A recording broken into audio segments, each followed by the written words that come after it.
The game begins with a character named Valkon in a small village.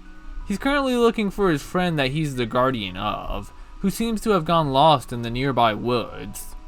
Talking to people around the town, we learn that this friend is a rather strange mage by the name of Zeph, someone who clearly sees and thinks differently from others in this world. Heading to the woods, Valkon finds him camping out near a river, where upon speaking to him, he immediately says that we need to go north due to the Void Lord expanding his territory, claiming that the Void Lord is the oldest sibling, even older than him and someone named Zalus. Valkon has no clue what Zeph is talking about, but Zeph says it's time to depart, so we go.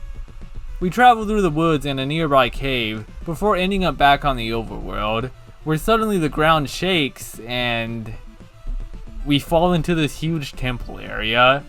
Zeph says it's nice to be home, despite Valkon making it clear that they have never been here before, but Zeph seems to know what's up, so we move on. At the end of this temple, we encounter a rooster, who welcomes Zeph as Saphris. This is Milia, the Moon Princess, who is channeling her spirit into an animal.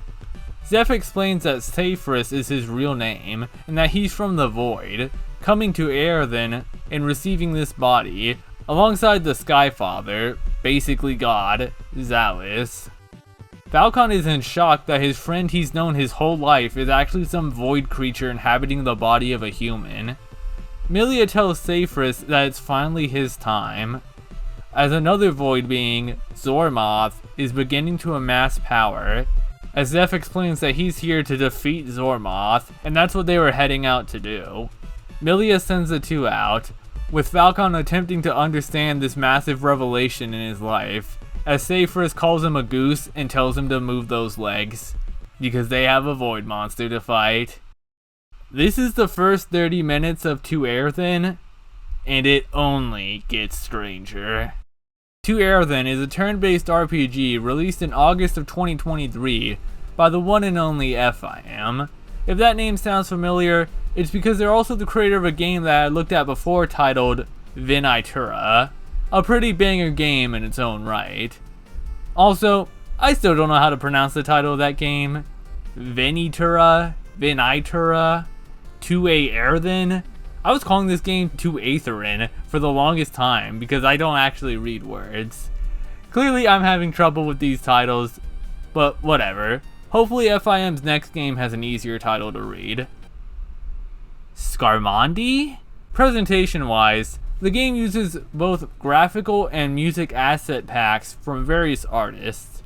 It's definitely going for that NES RPG style, notably with its black backgrounds for battle screens, but with a little bit of background at the top to show the player where the battle is taking place. It's very Final Fantasy-esque in that regard. It does feel a little strange scrolling through these packs, like hey, there's Zeph and Sam. Makes me wonder how much of the story had to be contrived to fit what's available in these sprite packs. Like when we have to fight this bear dude and he shows up in a mech suit, I just kind of think to myself, oh, there probably wasn't a bear sprite in that set. Which sort of goes for the locations as well. I don't know. I just feel like it'd be odd to play another game with these asset packs and see these characters acting differently. I guess it's kind of like the concept of digital actors in a way. This probably isn't too strange, really, considering just how much of RPG Maker culture is the sharing of assets and the cobbling together of sprites, especially back in the XP and 2003 days. Maybe in some ways this game honors that of classic JRPGs and the old school RPG Maker scene. With all that in mind, I think the game does look great, of course. It really does feel like a retro NES RPG. And hey, shoutouts to paying artists for asset packs and the like. Good stuff. I feel pretty similar about the music. It's very fitting 8-bit style music. I actually recognize quite a few songs and sound effects, which isn't surprising at this point, especially towards the sound effects. Like, I'd be playing these indie games and I hear the same sound effects that I be using too. It's just like, dang, we all really jumped on that itch.io bundle that had that sound effects pack, and it all just sort of became part of our game's identity. I think that's funny. Unfortunately, the music hits those high-pitched 8-bit notes that hurt my ears. I'll admit, I have sensitive ears, and some of these songs are just unbearable. One of the dungeon themes have that problem, and I straight up had to mute the game when I was in the desert town. Just quite a few songs throughout this game that just weren't enjoyable to listen to. No offense to the artists, my ear holes just don't agree with certain pitches. Maybe when I get old enough like y'all boomers and I can't hear certain frequencies, I can truly enjoy these games. With that in mind, I did like the battle songs and they got stuck in my head, which, considering this is a game with like one normal battle theme, one boss battle theme, I'm pretty glad they didn't end up getting tedious or that they were hard to listen to for me. There's sort of an art to songs that fit the description of a battle theme song that can play relentlessly for the entire game and not get boring. Going back to the story, it never really changes from hunting down Zormoth. It's just the path to getting there that gets ever so complicated, whether it's setting off big cannons to break barriers, helping out another emperor, or getting captured by more than once by this chill ass bear dude. But along the way, we do meet a cast of characters. Not too far from where we left off, we're introduced to the couple of the sensible and level-headed Tiphys and his complete opposite wife, Samantha. A prison break leads us to finding the rest of the remaining characters, in the way of Valorkis, the original ruler of Ilvoria, before getting kicked out by Zormoth, now seeking to reclaim his empire, and yes, he does always talk in caps, and Ellis, one of Valorkis' knights, who was actually planning on killing Valorkis and taking Ilvoria for herself. So she joins us so that we can take out Zormoth together, so then she can kill Valorkis, who only kept her around because he was always impressed by Ellis' murder attempts. I think this line by Samantha sums them up all pretty soundly. These characters and this dialogue is where the writing really shines in To Aerthen. As you can probably guess just by reading it, this is very much so a humorous RPG. Even if the stakes are high, so many goofy things happen with all these oddball characters that it begins to seem like the sensible and normal people here are the weird ones. And at the center of it all is Zephyr. Zephyr is straight up the best thing about this game. This game wouldn't be the same without Zeph. He's the heart of it. Any seriousness this story could ever have is taken away by just how funny this guy is. How little it seems like he cares for anything going on, how unserious he is, and just this bizarre mindset towards everything. And what works with Zephyr is that he's never trying to be funny or quirky. He never comes off as being annoying or a bad person. He's actively telling people to get on with the game and encouraging everyone to get the job done of hunting down Zormoth. He's driving the plot forward harder than any other character, and that's played for comedy. I find it funny how I realized that by the end of the game, it wasn't Valkon who was the main character, the more expected, sensible person, but Zephyr. The guy who could easily revert this animal curse, but just lets everyone deal with being an animal for several minutes. The guy who willingly became a hostage for the enemies to encourage the party to get their rears in gear, only to blow up the enemies and show back up because he got bored of waiting for us. The guy whose response to the big bad villain speech being, "He must be bored." Zephyr stands for what this game is, just a fun RPG adventure with a group of weirdos. Being normal is boring. In a way, I can kind of see FIM within Zephyr. Which by that I mean, from my own assumptions, I don't think FIM seeks to have a balance of both story and gameplay when it comes to their RPGs. Which is a line that a lot of RPGs, especially nowadays, seek to have. The best of both worlds. Meanwhile, Zephyr is constantly rushing the group to the next gameplay segment. No time for all this story, no time for any character development, let's go, go, go. And a part of me feels like that's how FIM feels when playing RPGs. Like, they've gone on Twitter stating that their next game, Scarmond, won't have any huge stories, characters, world building, and that it would just be pure RPG dungeon crawling. And I honestly think that's real as fuck. It's not to say FIM doesn't value stories at all. There is an essence of explanation to the world and characters here, and Ventura had plenty of reading to explain its world and some generally great plot arcs. It's just that if you were to ask what FIM plays RPGs for, I feel like the answer would be that for the gameplay that we all love. By the end of the game, I did come to the realization that I liked these characters. I always felt like it's easier to care about characters when they could actively make you smile and laugh. None of these people go through any real or dramatic development. From hour 0 to the very last, they still generally act the same. So even if the dynamic of Zephyr saying something wild and Sam bickering at him for it happens in nearly every cutscene to the point of expectancy, it doesn't get too dull because things are always happening to the characters, and they do bring up character quirks of one another in previous events. Though part of me does wish there was more spacing in the dialogue, the text in this game shoots by pretty fast, which I feel undermines dialogue from characters such as Sam, who constantly takes breaks in her dialogue that doesn't read too well when instantly shot out.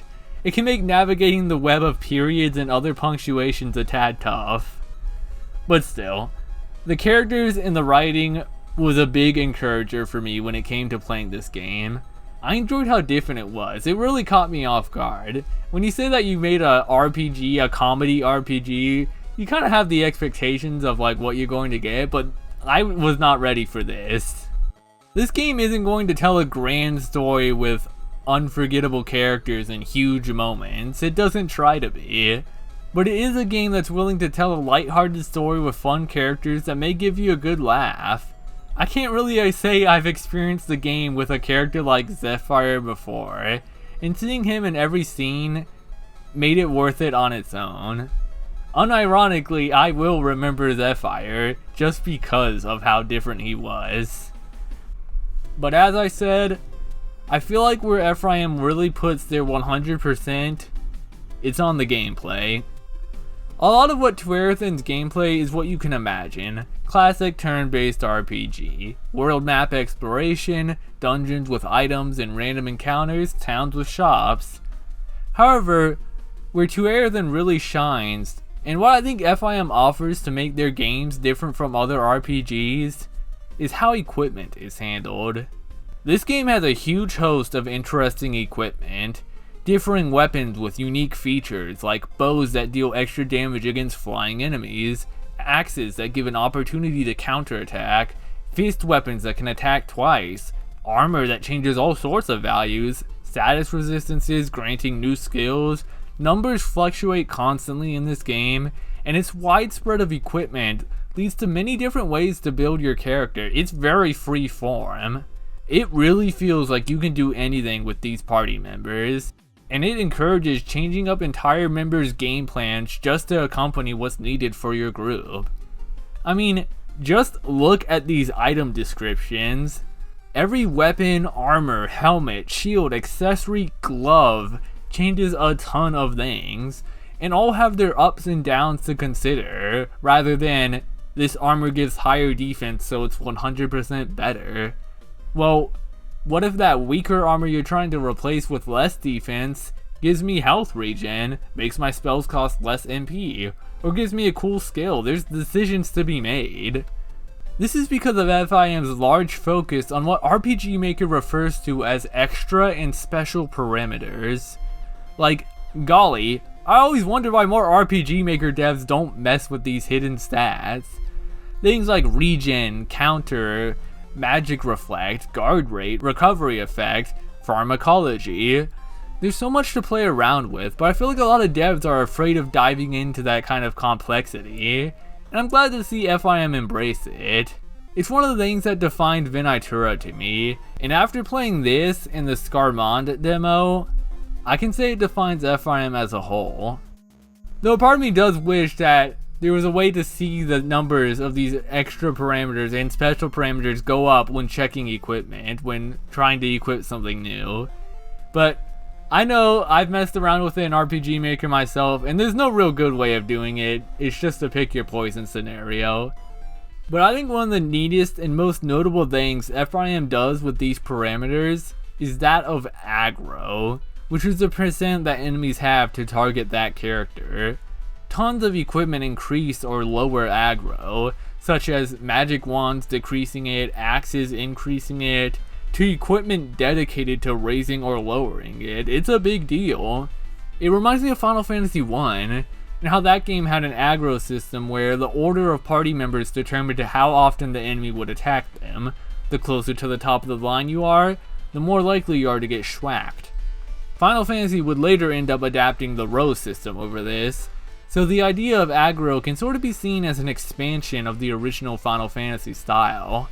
Of course, I do kind of prefer the row system, because this is more luck based. Sometimes even with incredible aggro, other party members still get targeted. And also aggro becomes rather moot when it comes to attacks that strike the whole party. Speaking of aggro, let's start talking about how I personally built these characters. I find it fun to talk about that in games where I feel like there's a lot of build potential. I'm curious myself which way any of y'all who played this game built these characters, and I think it might surprise you with some of my choices. All characters come with their own skill sets, and some sport unique passive abilities I'll mention. Valcon was a mainstay throughout the whole game. I feel like I did as anyone would do with him, and made him a pure defensive aggro tank. Sometimes in RPGs, I sacrificed one character to allow me to have fun with the other characters. That was Valcon. He legitimately just ended up defending every turn. This game, due to its high difficulty, has a bit of a stat crunch. I'll explain that more in my more negative thoughts on the game. But Valcon ended up being so slow and so physically weak that all he really could do was one thing, and that was defend. I really wish I could have made a cool counter character out of him, but that didn't end up happening. Valcon's one of the few characters with a unique passive, that being to protect low HP allies, which works against multi-hits, so sometimes I consider it a good thing for allies to be low HP, because even at mid to high health, they would be getting one-shotted. As much as I said that characters could be built to be unique, Zeph really is just a basic weakness exploiting mage, has easy access to all the elements, and his MP costs are so cheap, he should always be able to cast something. Of course you can throw on the change gloves and turn him into a melee physical attacker if you want, but his skill set doesn't really benefit from that. He's technically the only character I cracked over 10k damage with. He's very powerful, but frail, and his magic is outright useless in some battles. Glass Cannon, and with some equipment, you can choose to spec him into certain elements to deal more damage, which is neat. Tiphys is interesting. I did use him as a fister for a bit, but kind of struggled to understand his purpose, with him being the only character to have party-wide healing.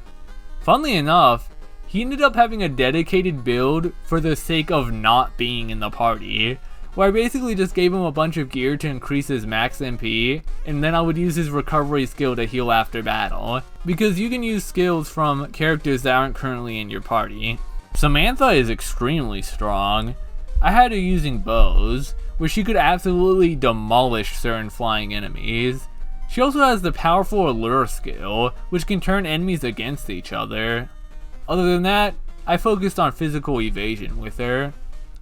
I won't lie, I slept on Valakis. Valakis has the unique ability of being able to dual wield weapons, and he also gets 2 actions per turn. And yeah, that obviously sounds broken, but I didn't see it at first. Maybe coming off Zosma made me uninterested in the idea of multi-action characters. It lost its allure for a bit. Truthfully, it's because Valakis was really slow, and his hit rate was awful. Striking first is very important in this game, at least with how I was playing it, as enemies often one-shotted me or destroyed my characters with spells and status effects, so I couldn't afford to go last with Valakis. His HP may be absurdly high, but he also takes 20% more damage from all elements. I did eventually embrace him, however, and he became one of my main damage dealers. I'll always love dual wielding in games, because it's cool to have a mix of 2 different weapons and see how they complement each other, and the combos you could make with them. I really wish more games allowed that, from FPS games to RPGs. Unfortunately, RPG makers, at least MVs, dual wielding implementation is mad lame. Instead of letting each individual weapon be unique, it sort of just combines the 2 weapons. So here, I'm using a sword that attacks twice, and a sword that can mute and put enemies to sleep, 2 different weapons. But instead of attacking 3 times like I should be, I'm attacking 4 times, with all 4 times having the ability to sleep and mute. Which is kind of annoying when I put the enemy to sleep, and then my next attack wakes them up. Like, I purposely put the sleep sword in his other hand so he would attack with it last, but because of RPG Maker Envy's fucking dual wielding system, it doesn't work. I'm sure there's a plugin that fixes this. I guess to some people, that's cooler, but I'd rather have the weapons be separate. And a pretty good example of how flexible characters are, Valorkiss actually ended up being my healer by the end of the game. Yeah, this game's equipment system is robust enough that I could make this guy focused on using items and healing spells given to him by equipment. Very cool, and helped my crew a lot. Mainstay. Alice is probably the better mage choice when it comes to her versus Zeph, simply because she has blast magic.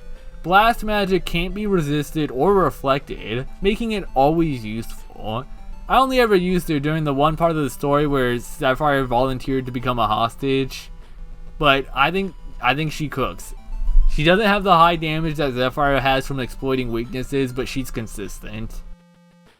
Okay then, so listen, there's this guy called Lambert, right?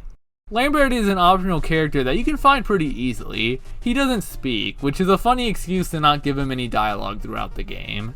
He's a build-a-monk, which is kinda clever, because he really is the most versatile, customizable character. I guess this kind of takes after the idea of how wildly different monks are in RPGs. Sometimes monks are proficient in magic skills, sometimes they're just punchy. So this game offers us the ability to do what we want with the character, how we see monks. The gimmick with this character is that he can only equip accessories, and an F ton of them. No weapons, no armor, just accessories. In most RPGs, accessories are usually the most interesting equipment, but due to this game's care to make every piece of equipment interesting, it's a little less hype. But only a little, because I love this character, last mainstay, very easily the most broken character in this game. He has skills for all roles, from healing, physical, magical. He's pretty fast, he has a decent counter rate, high HP, and I had several accessories on him that increased his number of actions, so by the end of the game, he could go up to 3 times in one turn. His most powerful skills in my opinion are his combo hits, which does as it says, low-key turning into Cyan from Final Fantasy VI. Why are people calling him Cyan now? Am I missing something? I stacked him up on physical attack increasing items, and this is what I meant when I said I had another character that could reach 10k damage. And considering I was attacking 3 times a turn, that's 30k. There's probably a lot more overpowered setups you could do with this character. I'd imagine it'd be pretty easy to get a nearly invincible character out of him. So yeah. Something tells me there may be like another optional character in this game. I didn't do everything, for various reasons. I think now, I'll start heading towards the end of this write-up by talking about more miscellaneous things, and some negatives I have with this game. Compared to Venitura, I wasn't the biggest fan of the world map this time around. It still had some explorational areas, with some high-level enemies that you could risk running in to grab loot and then escaping from battles to leave with them, but it didn't feel as expansive as Venitura, and often punished the player for exploring. For example, heading to dungeons only to be told we aren't supposed to go here yet, needing to go back for something story related and then we can head there. Or this awful moment where bro says we need to head north, which still stumps scholars to this day why he said that, because I spent the next hour or so just trying to find out where the hell I needed to go, going into some truly miserable dungeons. I don't ever want to see a damaged floor again in an RPG. Only to find out that directly north from where he said that was a house that when I had visited previously was locked. So I figured I would have to come back when I had a key, but no, it just randomly opens for story reasons. Nice. If I never explored to find this house to begin with, this wouldn't have happened. Also, to anyone playing this game, you're going to need some out-of-game equipment. as in this world map that's been posted on the Steam forums. I'll link it in the description. It's a lifesaver, damn near necessary, and I wish I found it sooner. It was only when I got lost here that I had to look up help. All I'm saying is thank God there aren't any random encounters on the world map. At the very least, they wouldn't have mattered that much, as running is basically guaranteed in this game. Like, after the midpoint, I never missed a run attempt. One thing I have to let those who come into the game know is that I personally found it to be pretty tough. Like, you may have to grind kind of difficulty. I know with Ventura I didn't have an excuse because I had a throw party, but here, enemies have a ton of health, and this game has a huge focus on status effects, to the point where enemies' normal attacks can completely destroy you with a status. I found this to get pretty damn frustrating near the end of the game, because how am I supposed to avoid sleep, confusion, love, stop, all these status effects that destroy the character? There's just not enough equipment to do so. And God forbid enemies just start spamming instant kill spells at the end. This is controversial, I know, but I never liked these in games. Attacks that just ignore all the effort you put into building your character to say, nah, screw you for interacting with this game. It's just a shortcut to difficulty in RPGs. Speaking of classic RPG things I never liked, preemptive and ambush encounters. I hate this shit, yo. That you can just enter a battle and take a ton of damage and potentially lose a party member with none of it being your fault. And with this game's decently high encounter rate, it's bound to happen a few times. Maybe I missed it, but the complaint would be heavily lessened if there was an accessory that removed the chances of getting ambushed. Because there's one that increases the chances of getting preemptive encounters against enemies. Enemies are very brutal in this game. It never felt like I had a good answer to them. I always felt so weak. I could tune my characters to the point where they could do decent, just decent damage, but they'd get one-shotted, destroyed. It never felt like there was a way that I could just have a party of people who could take a couple of hits. An aggro tank was 100% necessary. Maybe it's possible to have a safer party, but I could only imagine how long fights would take with jacks of all trades. My last complaint is enemies with Magic Reflect.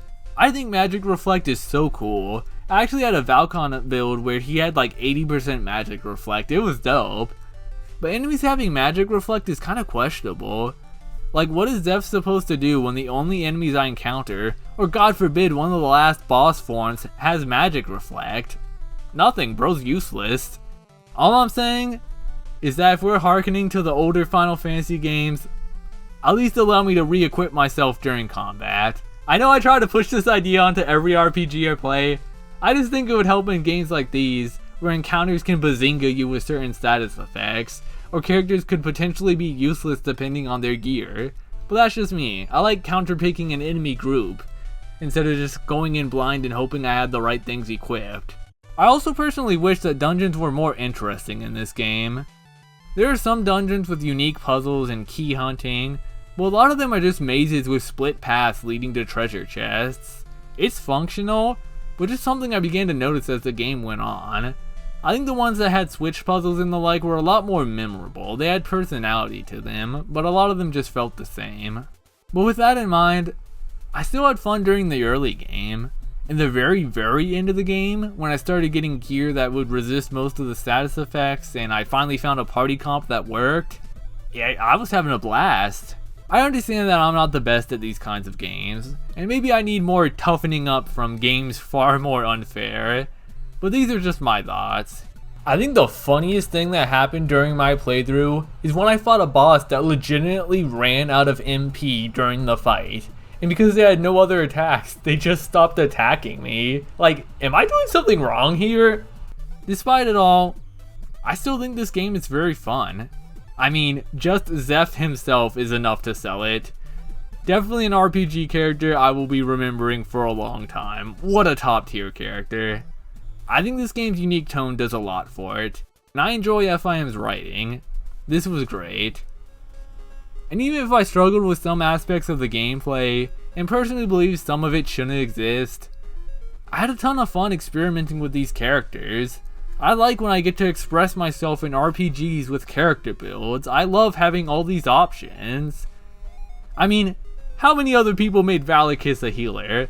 I feel cool for coming up with that one on my own. This game has a big focus on finding solutions and such to tougher encounters. I experienced a real awakening when I started embracing status effects more. A lot of enemies and even bosses are susceptible to status effects that can straight up stop them from attacking. Hate that one enemy casting instant kill spells? Just silence them. Hate that enemy with strong physical attacks one-shotting your party? Allure them, and watch as they start one-shot critting their own teammates. I love that. For as difficult as this game can be, I think it doesn't limit the player as much as it encourages them to use their mind to find creative solutions to their problems.